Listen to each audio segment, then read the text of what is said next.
नमस्कार, मैं सलोनी नांदी और आप देख रहे हैं केसरी उजाला न्यूज। आज नागपुर में गणेश चतुर्थी की धूम मची हुई है। इसी के पावन अवसर पर हर कोई बापा से दुआएं मांग रहा है।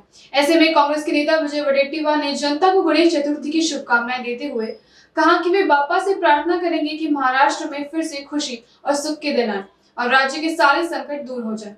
उन्होंने ये भी कहा कि वे महाराष्ट्र के भ्रष्टाचारी सरकार को निकालने की भी प्रार्थना करेंगे। आइए जानते उन्होंने और क्या कहा। आणि महाराष्ट्रातील बेरोजगार आणि शेतकऱ्यांच्यावर जे काही संकट आलंय हे संकट बाप्पा दूर कर आणि महाराष्ट्राला पुन्हा सुगीचे दिवस, आनंदाचे दिवस आणि मानवतेचे दिवस बाप्पा येऊ दे अशी मागणी मी आज बाप्पाच्या चरणी करणार आहे। सर्व महाराष्ट्रातील गणेश भक्तांना शुभेच्छा देत असताना या विघ्नहर्त्यांना हात जोडून या राज्यातील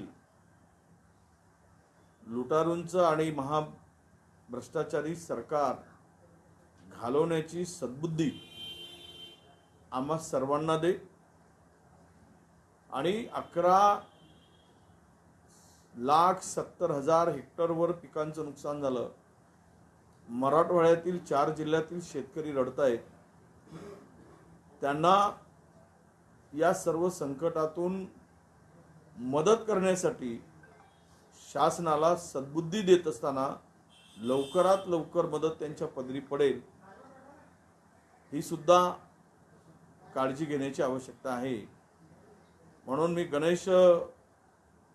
गणेशजींच्या आगमनाच्या निमित्तानं माझ्या महाराष्ट्रातील सर्व बांधवांना, भगिनींना आणि माझ्या सगळ्या तरुण मित्रांना, सर्व जनतेला मनापासून शुभेच्छा देतो। बाप्पाचं आगमन पुढच्या 2 महिन्यांनी, आज आगमन होत आहे पण पुढच्या 2 महिन्यांनी मात्र महाराष्ट्रातील अरिष्ट दूर होईल। महाराष्ट्रावरचं जे काही संकट आहे ते दूर होईल आणि महाराष्ट्र पुन्हा नव्यानं उभारी घेईल। यासाठी मनापासून सर्व गणेश भक्तांना मी शुभेच्छा देतो।